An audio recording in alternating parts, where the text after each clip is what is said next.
Resumo da semana. Entre as principais votações realizadas ao longo desta semana na Câmara dos Deputados, tem dois projetos relacionados à área de energia e, em paralelo, um também na área ambiental, de proteção animal. Você explica esses três projetos para a gente, Ana? Explico sim, mas vamos começar por essas aprovações, então.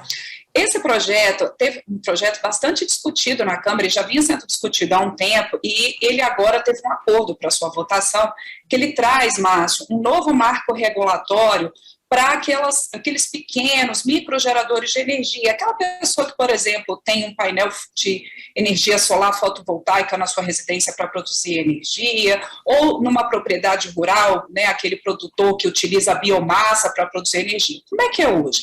Esses microgeradores, essa geração distribuída de energia, tem uma série ali de vantagens de isenção de encargos, isenção de algumas tarifas, por exemplo, mesmo o excedente o excedente que se produz, que se joga na rede, que se interliga ali à rede, não paga esse uso da rede de distribuição de energia, enfim. Vinha tendo ali uma discussão entre justamente distribuidores de energia e esses microgeradores de energia, como é que poderia compatibilizar essa questão. E aí, depois de muito debate, o relator desse projeto, que é o PL 5829 de 2019, o deputado Lafayette de Andrada, do Republicanos de Minas Gerais, ele chegou a um período de transição, Márcio, para aqueles microgeradores, né, que já estão ali no sistema, que já estejam produzindo, eles só vão começar a pagar de novo assim, esses encargos que hoje eles têm, esse desconto, essa isenção, só em 2045. Para aqueles novos produtores, né, de energia, dessa microgeração de energia, eles vão ter até um ano para entrar nesse sistema depois da aprovação da lei, caso ela seja aprovada também pelo Senado. E depois de um ano, eles ainda têm a possibilidade de entrar no sistema com algumas vantagens. E aí, como é que vai ser isso? Eles vão ter um período de 7 anos de transição, em que progressivamente eles vão pagando essas tarifas, esses encargos que eles têm desconto. Esse pagamento progressivo começaria só em 2023. Muito se falou no plenário. Por um lado, essa questão dos distribuidores, das redes distribuidoras de energia, falando que, bom, esses consumidores, eles têm essa isenção e isso acaba sendo dividido com os demais consumidores. Por outro lado, os produtores falando, e quem é defensor dessa microgeração, falando que é uma tendência, inclusive, ambiental, porque normalmente são energias alternativas, energias menos poluentes, como a solar, como a biomassa, enfim.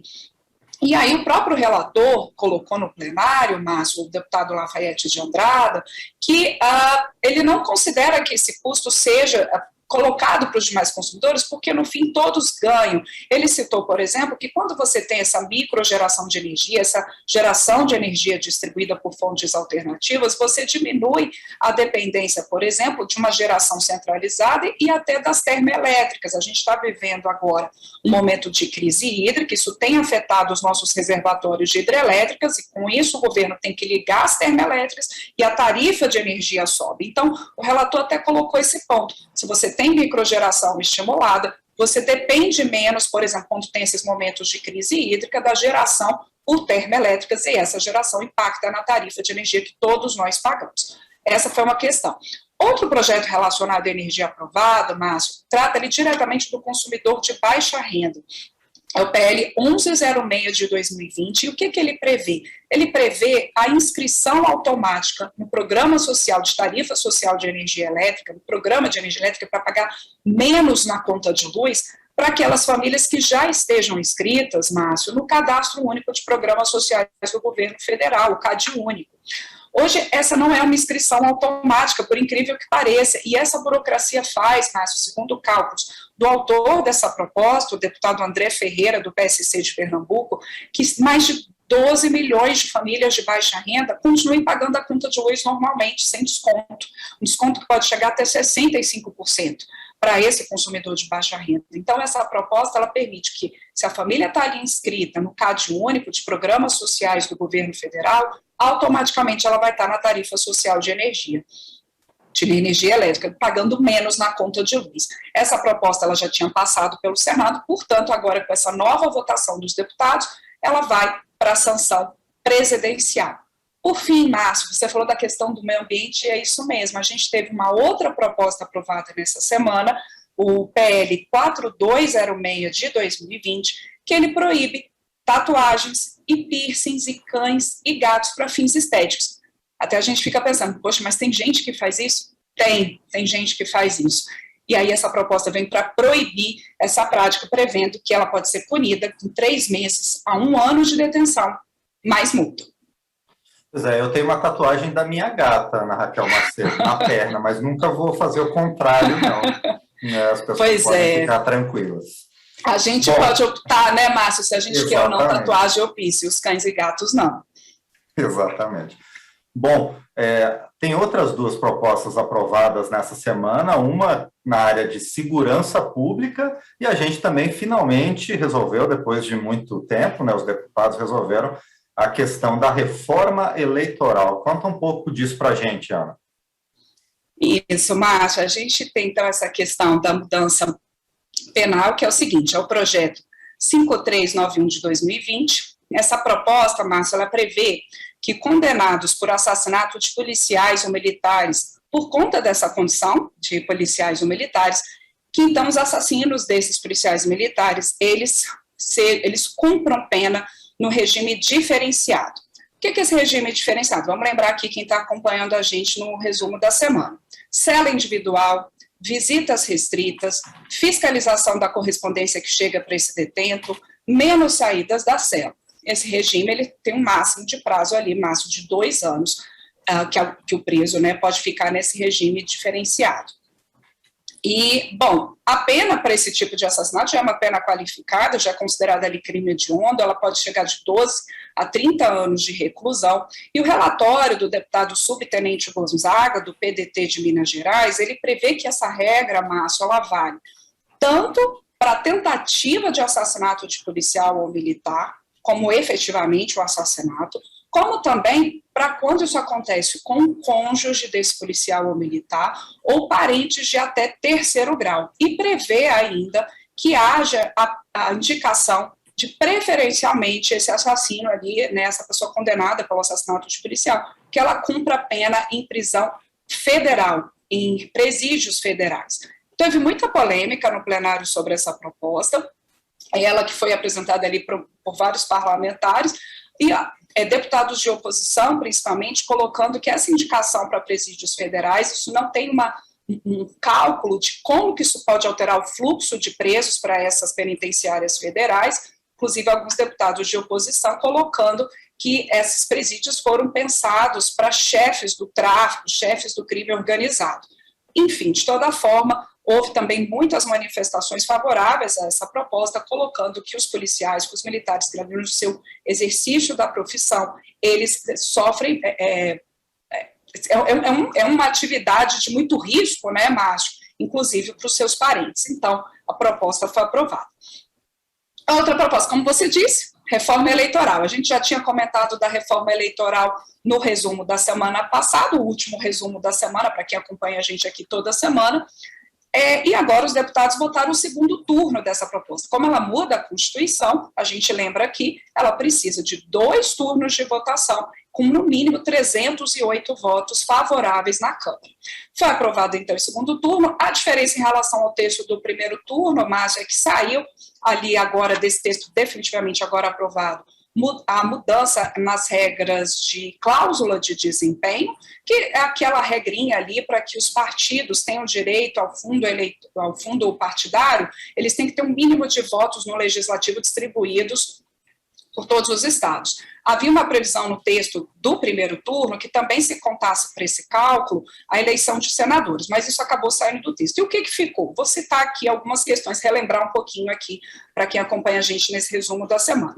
A volta das coligações partidárias, quer dizer, os partidos podendo se unir ali para disputar a eleição, inclusive em cargos para o legislativo. Isso tinha saído da legislação brasileira em 2017, e essa seria a primeira eleição para cargos do Legislativo Federal em que não haveria, a eleição do ano que vem, né, em que não haveria a coligação. Caso os senadores confirmem esse texto da Câmara, então, as eleições do ano que vem não teriam, né, coligação, quer dizer, voltaria-se a coligação partidária, a possibilidade de coligação partidária. Também, mudanças ali no cálculo do fundo eleitoral e partidário, prevendo que os votos dados a mulheres e negros contam em dobro para efeito desses cálculos. Mudanças também mudanças, por exemplo, também prevê que qualquer mudança na legislação eleitoral, inclusive decisões do Tribunal Superior Eleitoral, devem ser feitas com 1 ano antes do pleito. Outra mudança, a posse de presidente e governadores, que por esse texto aprovado, a partir de 2027, a posse de presidente seria em 5 de janeiro e a de governadores em 6 de janeiro, e também facilita, Márcio, a possibilidade da apresentação de projetos de lei de iniciativa popular, que são aqueles, hoje, eu até separei aqui para ler um pouquinho, porque hoje a Constituição ela prevê que esse tipo de projeto, ele precisa ser apoiado no mínimo por 1% do eleitorado nacional, distribuído por pelo menos 5 estados, e em cada um deles deve haver um mínimo de 0,3% dos eleitores que assinam e têm que assinar pessoalmente esse projeto. Por essa mudança aprovada agora pelos deputados, Márcio, facilita, prevê, por exemplo, que vai precisar do apoio de apenas 100 mil eleitores, independentemente da distribuição pelos estados, e pode até ser feita de maneira eletrônica essa assinatura. E prevê também essa proposta que em eleições podem ser feitas consultas locais sobre questões locais ali durante as eleições. Bom, como eu disse, essa proposta ainda tem que ser aprovada pelos senadores, e para que ela essas regras novas possam valer para as eleições do ano que vem, tudo isso tem que estar concluído, no Senado, a votação concluída até outubro, ou seja, 1 ano antes da eleição. Bom, muito bem. E também tivemos mais 2 propostas votadas com caráter um pouco mais administrativo, vamos dizer assim, e dentre elas a única medida provisória votada nesta semana, alterando cargos em comissão no Poder Executivo. E o outro projeto tem a ver com o meu estado, não é, Ana Raquel? Exatamente, Márcio. Essa medida provisória, que é a 1042, ela foi aprovada pelos deputados e pelos senadores também já nesta semana, portanto, votação concluída, e o texto, como teve modificação aqui pelos parlamentares, ele já vai para a sanção presidencial. O que prevê essa medida provisória, Márcio? Ela muda ali a configuração dos cargos de confiança, dos cargos comissionados na administração pública federal. Saem os atuais DAS e aí você tem a transformação deles em cargos comissionados executivos. Pelas regras, esses cargos eles têm que ser ocupados, tem que ser pelo menos 60% desses cargos ocupados por servidores federais. Quando não for servidor, então, esses outros 40% tem que ser pessoas com perfil profissional, honestas e que tenham ficha limpa. Elas não podem estar inelegíveis mais para ocupar esses cargos comissionados executivos. Ali, o relator na Câmara, o deputado Acácio Favacho, do PROS, do Amapá, ele mudou algumas questões da medida provisória, inclusive para vencer resistências, porque houve críticas a essa medida provisória encaminhada pelo governo ao Congresso. Por exemplo, ele colocou, Márcio, limitou mudanças nesses cargos de confiança, essas funções comissionadas, em instituições de ensino, né, e também o governo ele não vai poder ali extinguir um órgão, por exemplo, desidratando esse órgão de pessoal, não indicando pessoas, né, para trabalharem nesse órgão. A oposição, de toda forma, criticou essa medida provisória, diz que ela dá muita poder ali ao Poder Executivo, muita liberdade ali ao Poder Executivo para mexer na sua estrutura e que isso poderia afetar a qualidade dos serviços públicos. De toda forma, a maioria de deputados e, como eu disse, também de senadores aprovou essa medida provisória e ela vai para a sanção.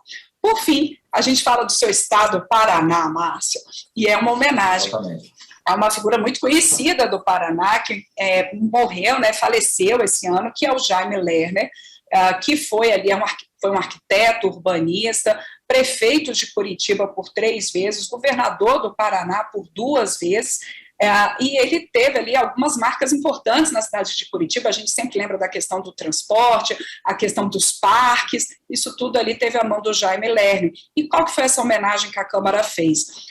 O nome de uma ponte que está ali em construção já, uma ponte ligando a cidade de Foz do Iguaçu, no Paraná, à cidade de Presidente Franco, no Paraguai. E essa ponte, então, essa ponte aí que hoje, né, que está em construção, se chamaria Ponte da Integração, ela passa, então, a se chamar Ponte Jaime Lerner. É um projeto dos deputados, né, ele ainda precisa de análise dos senadores, mas na votação no plenário, muitos parlamentares lembraram, então, da importância do Jaime Lerner para a arquitetura e para o urbanismo, não só do Brasil, mas também com obras em outros países.